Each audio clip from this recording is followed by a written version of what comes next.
पहले थी खट्टर सरकार और अब है नायब सरकार, मगर रेवाड़ी शहर के नहीं बदले हालात। रेवाड़ी शहर के लोग आज भी बिजली, सड़क, सीवर व पानी की समस्याओं से जूझ रहे हैं। इसी के चलते शहर के व्यापार एसोसिएशनों के लोग समाधान शिविर में डीसी के पास अपनी शिकायत लेकर पहुंचे। दुकानदारों की बात सुनकर बड़ी हैरानी हुई कि डीसी ने व्यापारियों को एडीसी मैडम के पास भेज दिया कि नगर परिषद की डीएमसी वही हैं, आप उनसे मिल लो। जब व्यापारी एडीसी मैडम से मिले तो उनका जवाब सुनकर सभी व्यापारी दंग रह गए। दुकानदारों ने बताया कि उनको बेवकूफ़ समझा गया। वह कहा गया कि तुम्हारे में जो समझदार हो वह बात करे। अब आप अंदाज़ा लगा सकते हैं, क्या ये व्यापारी एसोसिएशन के प्रधान बेवकूफ़ हैं? आइए हम आपको सुनवाते हैं उन्हीं की जुबानी। भैया अभी हमारी मैडम से बात हुई है तो वो कह रही है हमने टेंडर कर रखे हैं, मतलब फौरी कोई वो नहीं है कि हाथ के हाथ कोई समस्या हल होने की बात हो, ऐसी कोई बात का हमने अंदर देखा जैसा व्यापारी से बर्ताव क्या ये बर्ताव नहीं, व्यापारी के तो ठीक नहीं है। जो व्यापारी इतना उठ के आया है तो ये कोई समस्या जब ही तो उठ के आया है ना, वैसे व्यापारी कहाँ उठता जल्दी से। क्या अधिकारियों ने सुनवाई की? दो बड़े अधिकारियों से, जिले के आला अधिकारियों से आपने? नहीं, अपने डीसी साहब ने ही कहा था कि आप मैडम से मिलो। हम मिलने गए थे तो एडीसी साहब ने मतलब वो ये टेंडर छोड़ रखा, नहीं ये टेंडर छोड़ रखा, तो मतलब भाई टेंडर तो काम जब कुछ होंगे जब ही होंगे ना, जो अर्जेंट में काम होंगे कैसे होंगे। फौरी तौर पर कोई भी समाधान उन्होंने नहीं दिया है, जिससे व्यापारी वर्ग असंतुष्ट है। हमें उनसे कोई भी संतोषजनक जवाब नहीं मिला है। आपने बात की एडीसी मैडम से, करीब 15-20 मिनट आप अंदर बैठे, क्या आश्वासन मिला? क्या उनका? हमें कोई आश्वासन नहीं मिला। टेंडर छोड़ रखे हैं, उन पे कार्रवाई होगी। टेंडर का तो एक लंबा प्रोसीजर है। फौरी तौर पे बरसात के समय में हमें समाधान चाहिए। दुकानदार परेशान हैं। मोती चौक के ऊपर, गोकल गेट के ऊपर इतना बुरा हाल है कि लोग 1 मिनट नहीं खड़े हो सकते। और वो कोई समझदार व्यक्ति है तो वो बात कीजिए। क्या व्यापारी वर्ग समझदार नहीं है? क्या व्यापारी प्रधान जो हैं वो समझदार नहीं है? अगर प्रधान बनाए गए हैं तो समझदार हैं, तभी तो प्रधान बनाया गया है। तो ये बात किसने कही है आप लोगों से? कोई समझदार नहीं है। एडीसी मैडम ने कही है कि समझदार व्यक्ति जो है वो हमारे से बात करे। आपने मुलाकात की, क्या समस्याएं थी बाजार की और क्या आश्वासन मिला? अमित भाई, सबसे पहले आप बाज़ार की रिकवरी कर रहे हैं। बाज़ार की समस्याएं, शहर की मेन मूलभूत समस्याएं, उसको आप लाइमलाइट करके शहर में दिखा रहे हैं। इसके लिए आपका चैनल का हम धन्यवाद करते हैं। और भी मीडिया भाई खड़े हैं, मैं इन सब का धन्यवाद करता हूं कि जो शहर के आम जनता की मेन परेशानियां हैं वो आप लोग लाइव करके जनता को दिखा रहे हैं, प्रशासन को दिखा रहे हैं। और मुझे लगता है कि ये बातें हमारी जो भी है वो ऊपर तक जाएंगी, मुख्यमंत्री तक जाएंगी। आज हमने 3 विज्ञापन तैयार किए थे, एक मुख्यमंत्री टू उपायुक्त, एक स्थानीय निकाय मंत्री टू उपायुक्त, एक ADC madam plus DMC madam. तो हमने 2 ज्ञापन मुख्यमंत्री के और स्थानीय निकाय मंत्री के उपायुक्त जी को सौंपे और उनसे बात की। तो उन्होंने हमें आश्वासन दिया कि हम आपके इस लेटर के हिसाब से बाज़ार का काम कराएंगे। उसके बाद हम लोग एडीसी मैडम के पास गए, उन्होंने हमें टाइम दिया और हम लोग 15-20 मिनट वहाँ बैठे। सभी व्यापारियों ने अपनी अपनी बातें रखने की कोशिश की, लेकिन हमारे 1 क्वेश्चन 2 क्वेश्चन के बाद मैडम कुछ उखड़ती हुई नज़र आई। उन्होंने हमसे अच्छे ढंग से बातें नहीं की।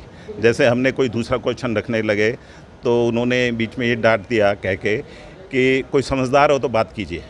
हम लोग सारे व्यापारी हैं, पढ़े लिखे हैं, समझदार हैं, बिजनेस चलाते हैं और किसी न किसी ओहदे पे हैं। उसके बाद भी मैडम ने कहा कि कोई भी पर्सन, कोई समझदार हो तो बात कीजिए। तो हमें समझ में नहीं आया। मैडम वैसे भी हमारे से उम्र में बहुत छोटी हैं और हम लोग उम्र में भी बड़े हैं, तो मैडम को अपनी सीट का थोड़ा सा ध्यान रखना चाहिए कि बुज़ुर्ग या हम लोग 50+ हैं तो उनसे किस ढंग से बात करनी चाहिए। आपके हम कुर्सी को भी सब क्या ये रवैया ठीक था अधिकारी का? नहीं, बात सुननी चाहिए, हम लोग व्यापारियों को धमकाना चाहिए। हम लोग व्यापारियों के साथ गए थे। देखिए, वो अपनी सीट पे बैठी हैं, लेकिन हम ये चाहते थे कि मैडम हमारी कुछ बात को सुने और हमें आश्वासन दें। उन्होंने कई जगह फ़ोन भी मिलाए और उसके बारे में बात की लेकिन उन्होंने हर बार कहा कि किसी भी व्यापारी ने अपनी बात रखने की कोशिश की, उन्होंने 2 बात सुनी, उसके बाद कहा कि मैं इसका काम कर सकती हूँ, ये काम नहीं होगा, इसमें तुम्हारी जिम्मेवारी है, सारे बाज़ार के व्यापारियों की गलती है।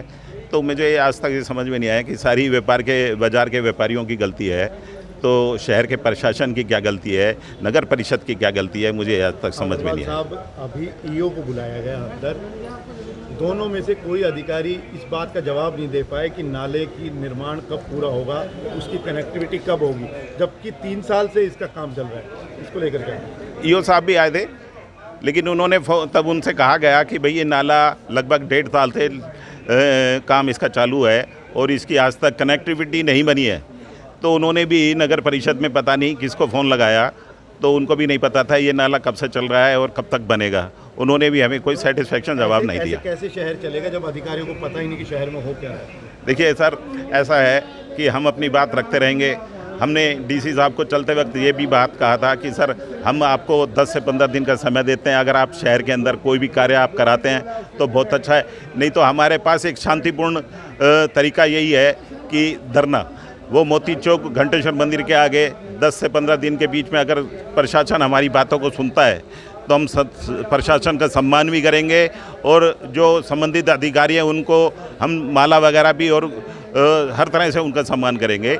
लेकिन अगर हमारे शहर का कोई काम इस तरह का नहीं हुआ तो हम लोग फिर धरने पे भी बैठेंगे। सर, क्या ये समस्या नई है या पुरानी समस्या और कब से है? ऐसा है, समस्याएं तो इतनी हैं कि आज हमने इनको सिर्फ 12 समस्याएं लिख के दी हैं। कितनी पुरानी समस्या है? और सारी की सारी समस्याएं कोई आज की नहीं है, बहुत पुरानी समस्याएं हैं। शीवर की समस्या कोई आज की नहीं है। शीवर शहर के अंदर लगभग 30 साल पहले डला था और वो पुरानी छोटी लाइनें डली थी। आज शहर का विकास इतना हो चुका, शहर का पब्लिक इतनी बढ़ चुकी है कि वो छोटा शीवर जो है अब छोटा पड़ता है। जब भी बारिश आती है शहर में तो शहर में जल भराव हो जाता है।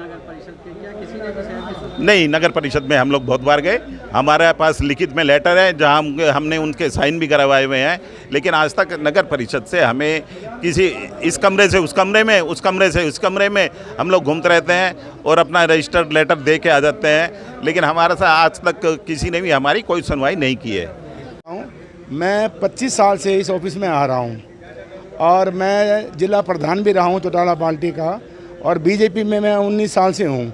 मैंने पहला ऐसा अफसर देखा है जो व्यापारियों से इस तरह की बात करना कि जो समझदार है वो मेरे पास खड़ा होकर बात करे। क्या ये जो प्रधान हैं ये बेवकूफ़ हैं? ये 2-2 ढाई दुकानदारों का प्रतिनिधित्व करते हैं। क्या इनमें अकल नहीं है आपसे बात करने की? बात तो इनमें करने की नहीं है, काम करना नहीं है और ली पे चौबड़ी बातें करनी है, ये इनका काम है बस। बाजार की समस्याओं के बारे में आपने बताया, कोई सुनवाई हुई? कुछ सुनवाई नहीं हुई।